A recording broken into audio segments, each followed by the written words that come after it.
Salve, salve! Tudo bem com vocês? Bom, gente, vamos começar a conversar um pouquinho sobre a estrutura da população. Primeiramente, nós vamos analisar a estrutura da população num contexto mundial e depois nós iremos analisar o contexto da população dentro da lógica do Brasil. Tudo bem? Para isso, separe o caderno, separe a caneta, porque o conteúdo ele está bastante longo. Partiu? Para nós começarmos a analisar a estrutura da população, nós temos que separar alguns indicadores que, querendo ou não, dinamizam e nos faz compreender aquela dinâmica. Para isso, é importante separar qual é o sexo que você está abordando, se é homem, se é mulher, qual é o número da população, se é uma população bastante elevada, se não é, se tem muitos habitantes concentrados num determinado espaço, se não tem. Importante, claro, considerar a idade. Aliás, a idade, vocês irão perceber, é algo muito importante dentro desse contexto, pois é através da idade, por exemplo, que nós chegamos ao que nós chamamos de população economicamente ativa, aquela população que trabalha, aquela população da faixa etária, que circula principalmente dos 16 aos 55, 56 anos de idade. Aliás, essa relação de idade também é de país para país, mas em suma, a idade acaba sendo muito importante, porque para além de ser um trabalhador, para além de ser uma população economicamente ativa, esta população ela também representa principalmente o mercado consumidor. E há de se considerar que a estrutura econômica, ela é sim moldada pelo mercado consumidor. Vejam só, outro elemento muito importante para se compreender a estrutura da população é a sua ocupação. O que a pessoa faz, o que ela trabalha. E aí, nós temos uma outra relação bem importante. Qual é o setor da economia que essa pessoa trabalha? Essa pessoa, por exemplo, trabalha no campo, ou esta pessoa trabalha na cidade, ou trabalha na indústria. A ocupação diz muito sobre a dinâmica populacional.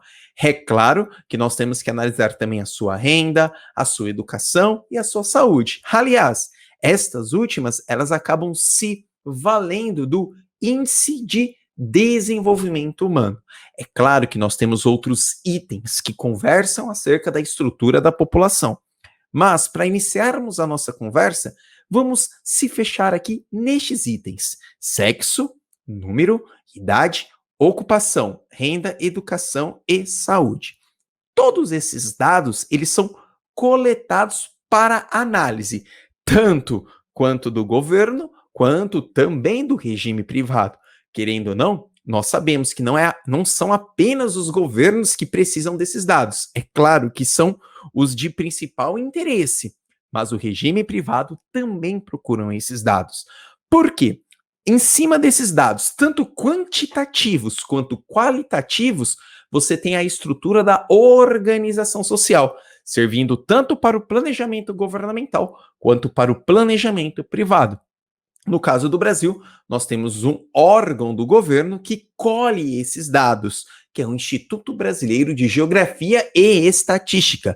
No entanto, principalmente o mundo privado acaba pagando, acaba financiando a coleta de dados por amostragem de acordo com o seu interesse, de acordo com o seu produto. Mas o IBGE é um dado extremamente confiável e sempre está disponível todos os dados da população brasileira lá. Um dos elementos muito claros para se compreender a estrutura da população de qualquer lugar é a pirâmide etária. A pirâmide etária ela é um gráfico que expressa o número de habitantes. No entanto, ela se organiza da seguinte maneira: ela vai dividir entre sexo e idade. Olha só, para vocês começar a compreender uma pirâmide etária, vamos interpretar esta que está aí ao lado. Bom, se nós observarmos, nós temos aqui na legenda 2012 e 2019, os anos pelo qual foram coletados esses dados. E aí é muito interessante vocês observarem que de um lado você só tem os homens e do outro lado as mulheres. Agora vamos analisar parte por parte. A base de uma pirâmide etária representa a população mais jovem. Então, começa aqui com 0 a 4 anos, 5 a 9, 10 a 14 e assim sucessivamente. Já o topo de uma pirâmide etária representa a população idosa, portanto, a expectativa de vida. Olha só, analisando esta pirâmide etária, nós conseguimos tirar algumas informações. Quais tipos de informações nós conseguimos tirar analisando esta pirâmide etária? Olha, que segundo esta pirâmide etária, nós temos uma população de 20 a 24 anos até mais ou menos 55, 59 anos, ó, pegando toda esta parte aqui da pirâmide, bem grande neste país. E olha só que interessante, nós estamos falando de Brasil, ou seja, eu tenho essa referência utilizando aqui a fonte desta pirâmide etária. Muito importante vocês pensarem aqui que esta pirâmide etária mostra a comparação entre 2 anos representados pela legenda. E quais são os elementos mais básicos de qualquer pirâmide etária? Isso vocês não podem esquecer. Tanto o sexo quanto a idade. Beleza? Aí você deve estar pensando, mas a pirâmide etária, o que ela traz? Principalmente, professor Baglini, a análise de uma população. Ela vai trazer tanto a taxa de natalidade quanto a expectativa de vida. Isso mesmo. E como você consegue observar? Pela pirâmide. Lembrando que a base representa a taxa de natalidade, então nós temos uma taxa de natalidade relativamente alta, então circulando na casa dos 2 ou mais, tanto homens quanto mulheres, e isso nós estamos falando naturalmente por casal, e aqui uma expectativa de vida que vem aumentando. É claro que quando você começa a analisar uma pirâmide etária, pensando tanto em planejamento governamental quanto em planejamento privado, aqui você já começa a analisar quais são as projeções futuras, quem vai ser a mão de obra, quem vai ser o mercado consumidor e até mesmo se as pessoas vão viver mais. Como vocês bem sabem, quanto mais as pessoas vivem, maior a necessidade de se criar uma previdência. Beleza? Tudo bem? Vamos seguir o barco. Bom, ainda continuando sobre essa relação de se analisar a pirâmide, eu trouxe aqui 3 pirâmides etárias em 3 períodos diferentes. Então, nós temos uma pirâmide de 2013, uma de 2040 e uma de 2060. E aí, vamos realizar toda a análise desta pirâmide etária. Vamos lá? Ou, aliás, destas pirâmides etárias. O primeiro ponto a se analisar é a mudança drástica da pirâmide de 2013 para a pirâmide de 2060. Vamos lá? Olha só, se a gente analisar essa pirâmide aqui de 2013, nós vamos ter, percebam, uma taxa de natalidade muito alta, no entanto, uma expectativa de vida muito baixa, o que mostra que você vai ter um mercado consumidor nos anos posteriores. Quer ver? Essa taxa de natalidade, então as crianças nasceram, elas foram ficando adultas, foram crescendo. Então, olha só a transição. Em 2040, a taxa de natalidade agora se acendeu como mão de obra e mercado consumidor. Conforme essa população vem ficando mais idosa, repare que já em 2060, esta população, que em 2040 estava na faixa central da pirâmide, agora está no topo. Que conclusões nós podemos tirar aqui? Que em 2013 nós não tínhamos, por exemplo, crise no sistema previdenciário. No entanto, esta população, dado a melhoria da medicina, a melhoria das condições médico-sanitárias, o desenvolvimento de medicamentos e outros elementos que fazem a população viver mais, que bom! Essa população acabou vivendo mais. E aí, olha qual que é a grande relação aqui. O problema não são as pessoas que estão a viver mais. Porém, no entanto, a taxa de natalidade, ela vem diminuindo. Percebam, olha a taxa de natalidade aqui como era alta e olha aqui ela diminuindo. Então nós vamos ter uma população idosa muito maior em relação a uma população mais jovem. E aí eu faço questão de dar uma destacada aqui para vocês nesse aspecto, vou colocar entre aspas aqui, ó, nesse aspecto triangular. Esse aspecto triangular é muito comum, essa daqui, ó. Opa, essa primeira aqui. Esse aspecto triangular é muito comum em países que estão em desenvolvimento, que conta com um percentual de jovens no conjunto da população muito alto. Então, esse aspecto triangular traz o percentual de jovens do conjunto da população é alta. Isso é clássico de países que estão em desenvolvimento. Mais uma vez, a pirâmide etária, ela nos auxilia muito a analisar a taxa de natalidade e expectativa de vida da população. Mas aí eu quero trazer uma indagação para vocês. Será que é possível, a partir da análise da pirâmide etária, chegar, por exemplo, à conclusão de qualidade de vida, de condições sociais efetivas de um país? Olha, durante muito tempo, a análise da pirâmide basicamente representava boa parte das características de um país. No entanto, com o passar do tempo e todas as transformações sociais, muito resultantes do pós-Segunda Guerra Mundial, essas transições que ocorreram no mundo urbanizado, este constante êxodo rural, a pirâmide etária hoje é mais um elemento para se compreender a estrutura populacional de um país, mas não o único. Vamos lá? Eu começo então com esta pergunta, ainda analisando a pirâmide, ainda discutindo o papel da pirâmide etária na compreensão da estrutura populacional. Olha que interessante. É possível classificar o nível de desenvolvimento de um país observando apenas sua pirâmide etária? Não, não é possível. Porque, para além da pirâmide etária, que basicamente traz essa relação da taxa de natalidade e principalmente da expectativa de vida, nós temos que analisar hoje, principalmente, o Índice de Desenvolvimento Humano, o IDH, que vai medir basicamente estes três elementos que eu acabei pondo aqui a vocês: a expectativa de vida, a renda per capita, portanto, quanto cada pessoa da família acaba recebendo per capita, por cabeça, e, claro, a educação. É muito claro que a expectativa de vida está intimamente relacionada, por exemplo, à saúde. Quando a gente pensa, está relacionada à saúde, expectativa de vida, então é claro que nós colocamos também dentro do mesmo pacote o saneamento básico, sendo muito importante.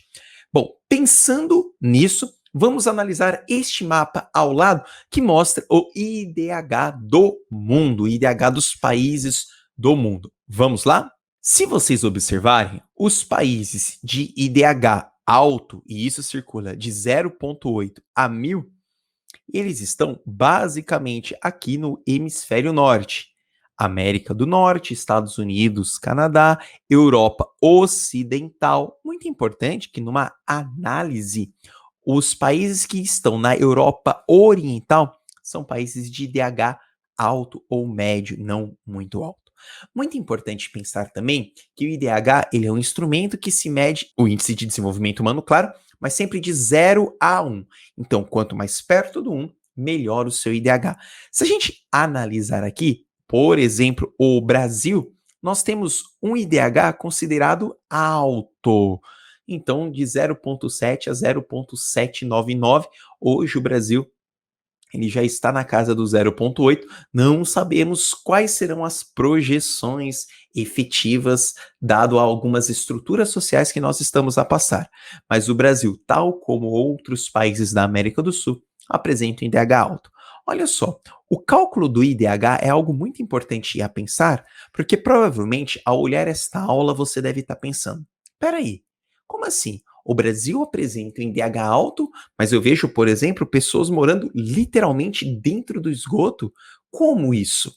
O IDH, ele é feito sobre a média. E, querendo ou não, a média acaba sendo uma conta não muito precisa. Pensemos comigo.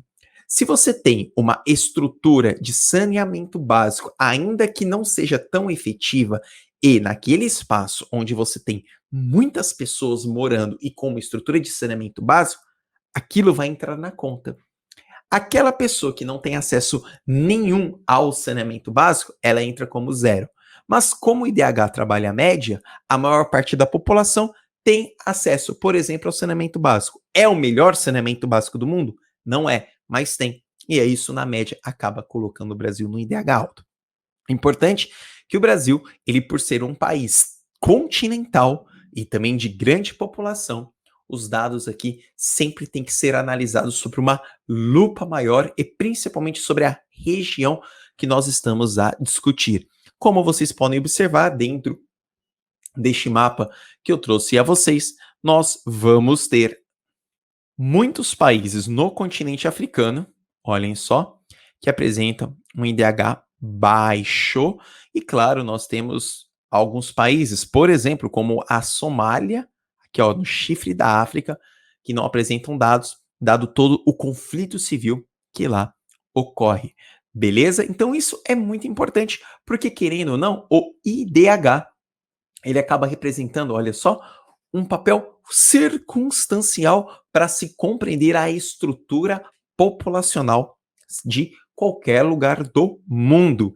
É claro que não apenas o IDH vai explicar se um país apresenta ou não apresenta uma elevada qualidade de vida, mas ele dá fortes indicadores, mais uma vez, de planejamento governamental, bem como de planejamento privado.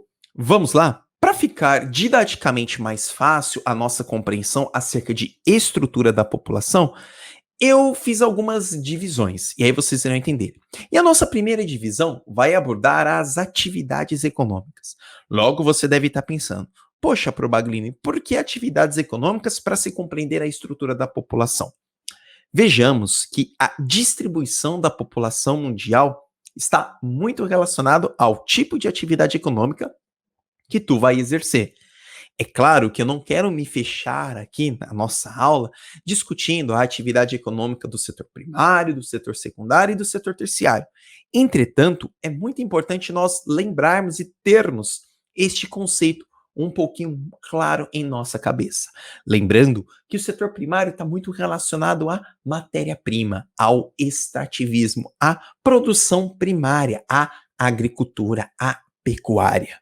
Já o setor secundário é o setor de transformação, é o setor industrial, é o setor onde você tem a expoência das cidades.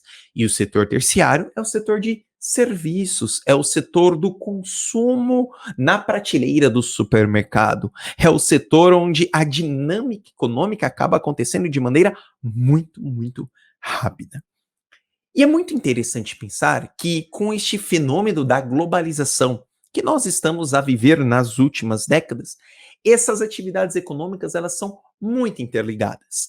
É claro que as atividades econômicas, os setores da economia, sempre estiveram interligados ao longo da história.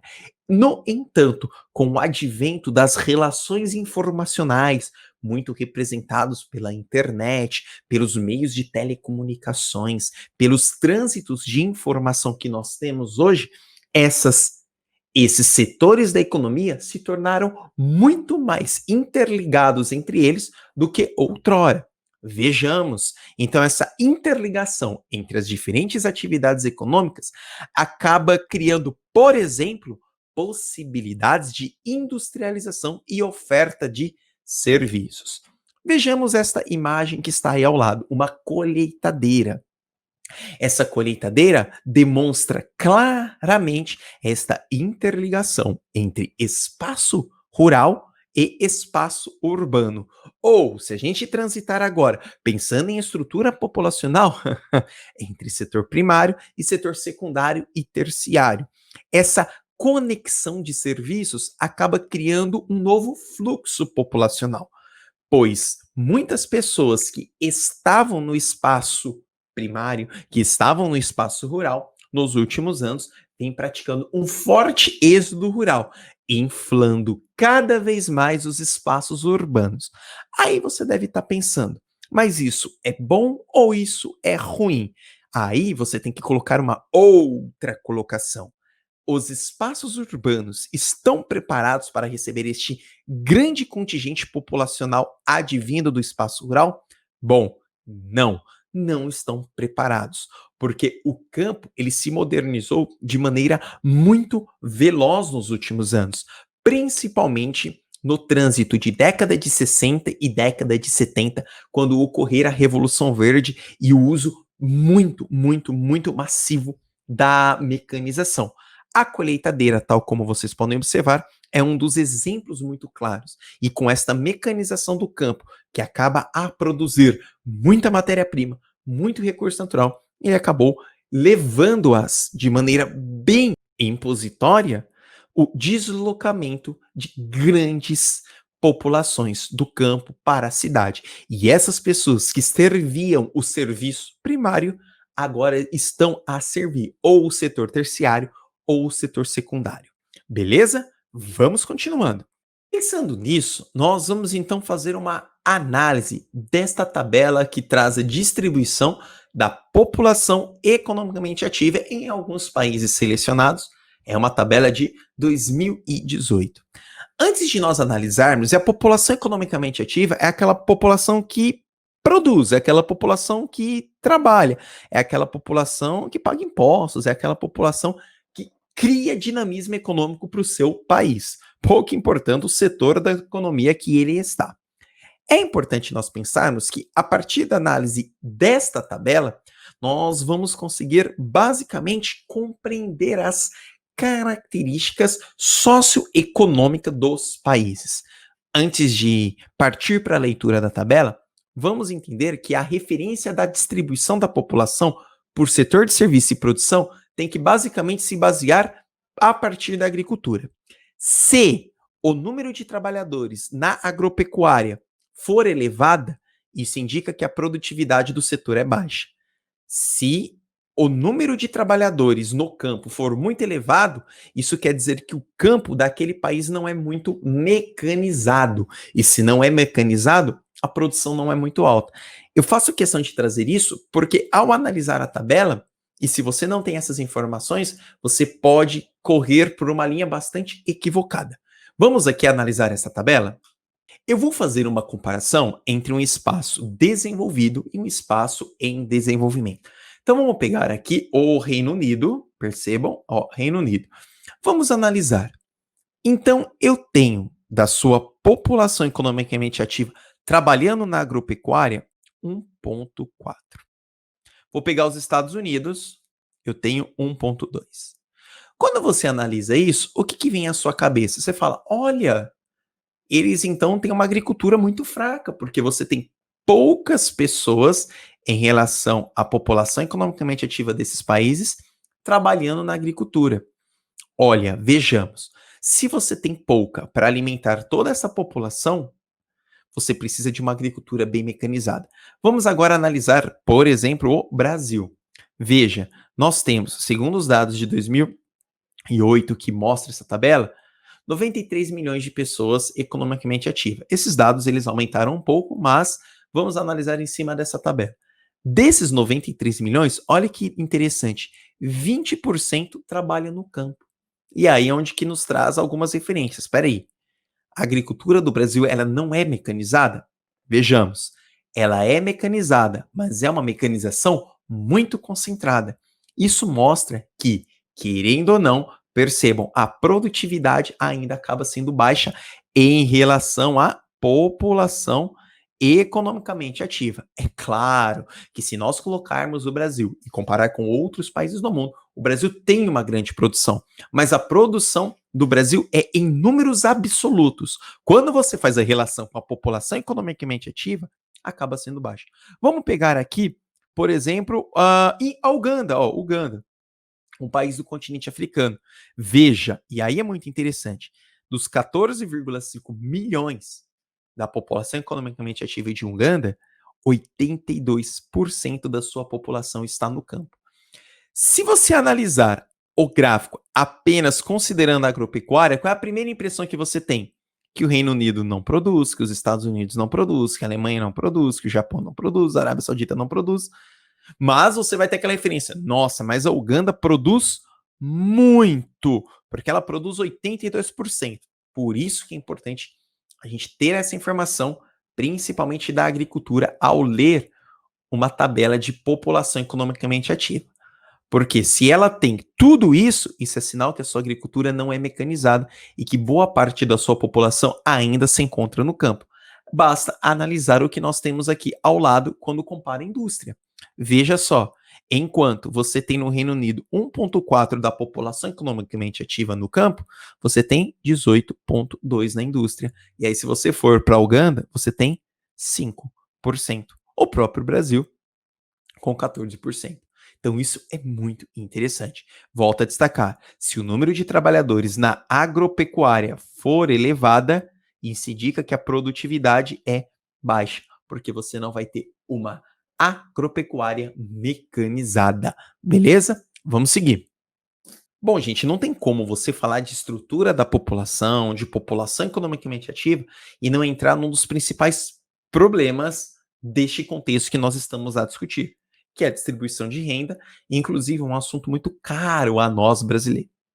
Para nós entendermos a distribuição de renda, a gente entende primeiramente o conceito, que é a forma em que as riquezas são distribuídas. Pronto.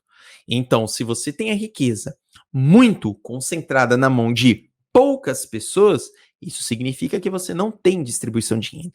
E aí é algo muito importante a começar a pensar. Porque a distribuição de renda vai trazer uma outra relação que tem que ficar muito claro.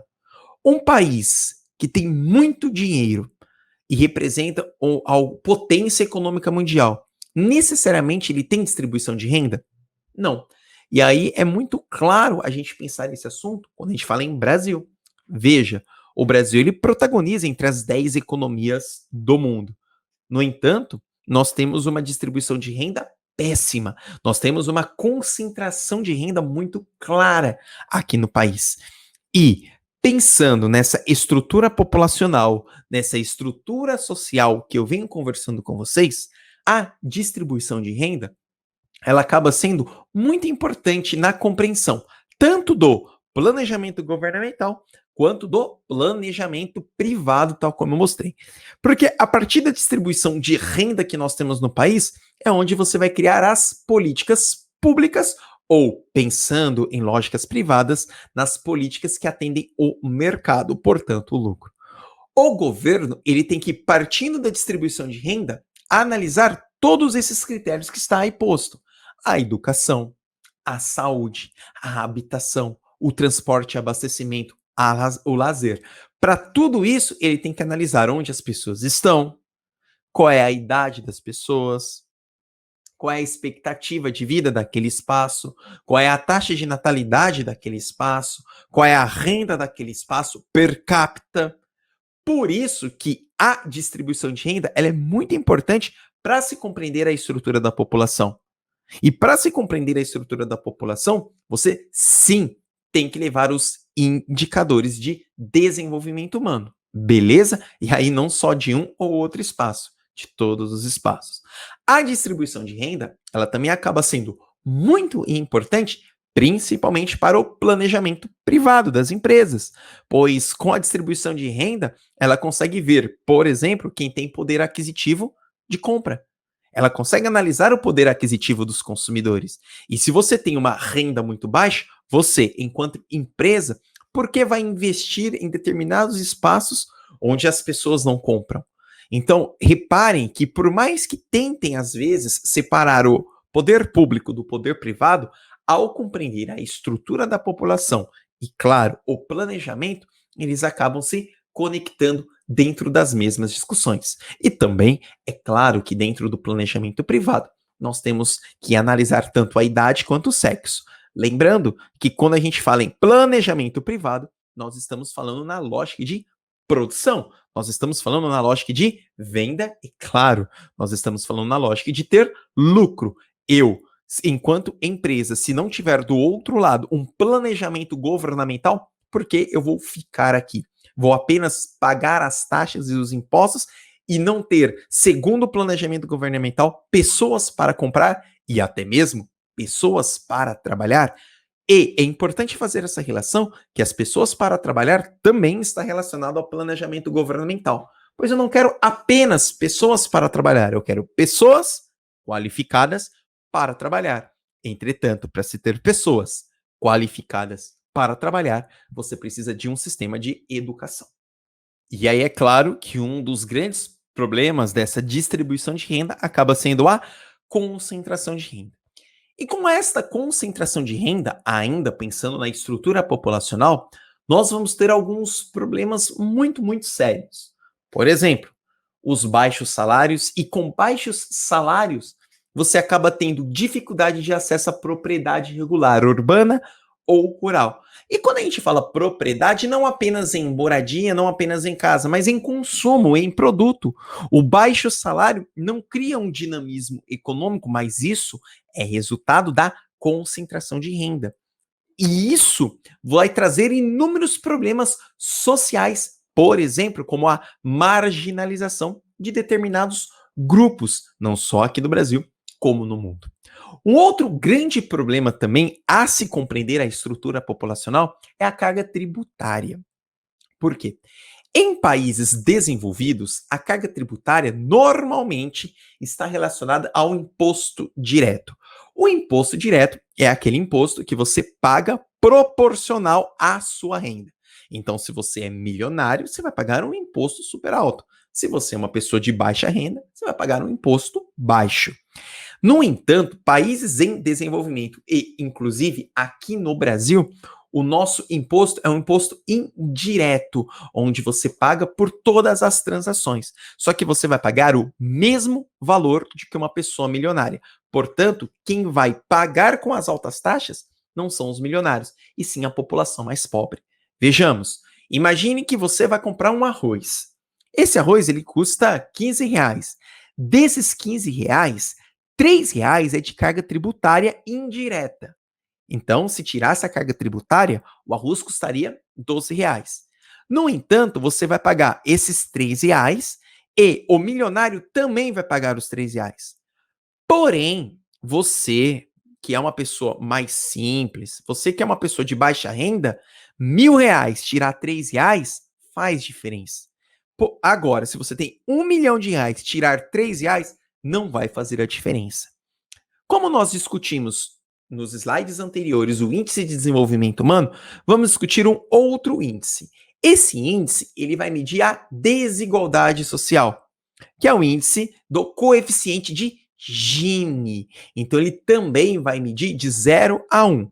Só que, diferente do IDH, que mostra o país mais perto de 1, é um IDH massa, tem um indicador de desenvolvimento humano massa, no caso do índice Gini, também é de 0 a 1. Só que, quanto mais perto do 1, maior a desigualdade. Vamos analisar aqui? Olha só, quando eu comecei a falar em IDH, eu acabei circulando o hemisfério norte. Quando a gente vai falar de Gini, a gente pega aqui ó, a América do Sul, nós pegamos aqui a África subsaariana, pegamos aqui, por exemplo, o Sudeste Asiático, mas aí são regiões muito pontuais. Se vocês observarem aqui, a concentração de renda, por exemplo, no Brasil, ela é muito alta. Lembrando que esses dados foram colhidos do Banco Mundial. Então, ele fez uma análise e ele observou. E é claro que quando você analisa países com uma concentração de renda muito alta, esses países só têm essa concentração de renda porque, basicamente, vivem do imposto indireto. Países tais como a Europa, principalmente os países nórdicos aqui da Europa, e aí a gente está falando de Noruega, Suécia, Dinamarca, são países que contemplam a sua população por um imposto direto, ou seja, o imposto proporcional ao que você ganha. A esta política nós vamos chamar de welfare state, ou estado do bem-estar social. É claro que você demanda planejamento estratégico do Estado para atender toda a sua população. mas você consegue minimizar a concentração de renda, que é um dos principais problemas da estrutura populacional de qualquer lugar do mundo. Beleza? Vamos lá? Para além da concentração de renda, dos indicadores de coeficiente Gini, nós temos o desemprego. E é muito interessante pensar que o desemprego ele acaba afligindo tanto países desenvolvidos quanto países subdesenvolvidos. O desemprego na contemporaneidade está muito relacionado ao processo de globalização, onde as empresas acabam procurando outros países, normalmente países em desenvolvimento, países subdesenvolvidos, para instalar as suas filiais, pois esses países apresentam uma mão de obra mais baixa em relação à sua sede, apresenta uma legislação trabalhista mais flexível, apresenta uma legislação ambiental mais flexível. Então, normalmente, eles se espalham pelo mundo e isso acaba gerando desemprego no seu país. Aí você deve estar pensando, ora, mas quando ela vai para um outro país, ela acaba auxiliando o emprego de outro país? Bom, aí a gente tem que ter uma outra análise. Quando ela vai para um outro país, ela vai explorar a mão de obra mais barata. Por que muitas empresas estão se deslocando para a China? Porque a mão de obra chinesa é uma mão de obra mais barata. Então, isso é muito importante.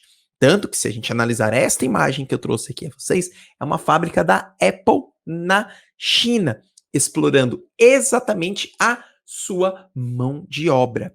E aí é claro que a partir do momento que você se estabelece com desemprego, a estrutura da população acaba a mudar, porque aí você tem uma interferência direta na taxa de natalidade, você tem uma interferência direta na população economicamente ativa, você tem uma interferência direta na expectativa de vida, você tem uma interferência direta de recursos por via do Estado para financiar, por exemplo, estruturas como educação, saúde, saneamento básico. Então vejam como as coisas são muito amarradas.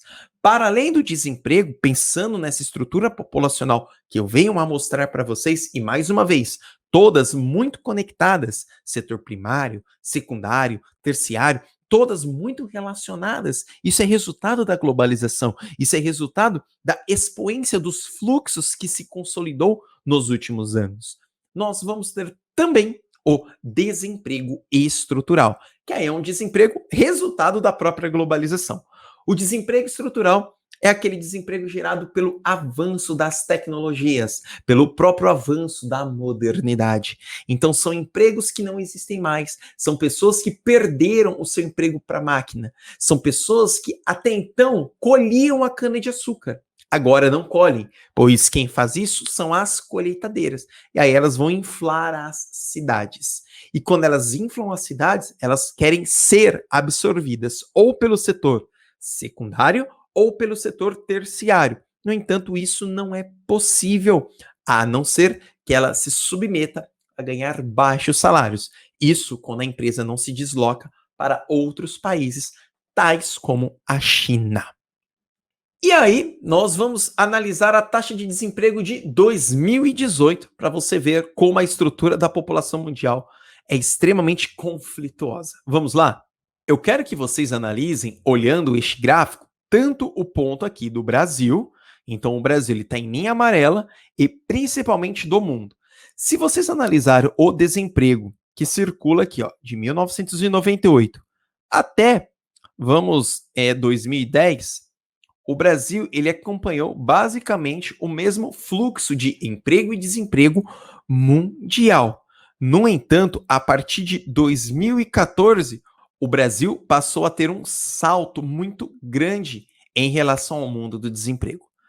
Porém, eu quero que vocês analisem que o fluxo de emprego e desemprego, eles estão muito próximos entre Brasil, América Latina, Caribe, países emergentes.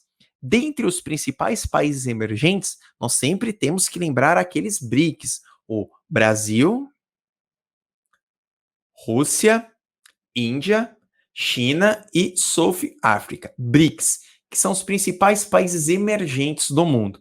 E essa taxa de desemprego que nós temos acaba sendo uma taxa super alta. E aí mostra a estrutura da população, basicamente em grandes conflitos e em grandes problemas sociais.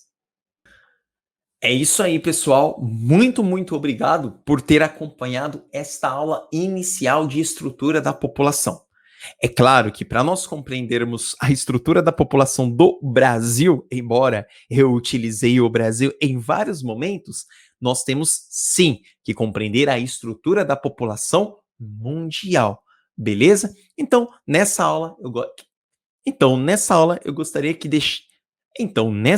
gostaria que vocês deixassem registrados que a estrutura da população, nós temos alguns elementos que nos trazem informações muito claras, tais como a pirâmide etária, o índice de desenvolvimento humano, o coeficiente Gini e, claro, a distribuição e a concentração de renda que acaba gerando grandes problemas, tanto para o planejamento governamental quanto para o planejamento da iniciativa privada. Afinal, a iniciativa privada precisa de mercado consumidor, pessoas que comprem para ela continuar. E, como vocês podem observar, o imposto, tanto direto e principalmente o indireto, acaba ferindo diretamente, mais uma vez, o poder de compra. Muito obrigado, galera, e até a próxima aula.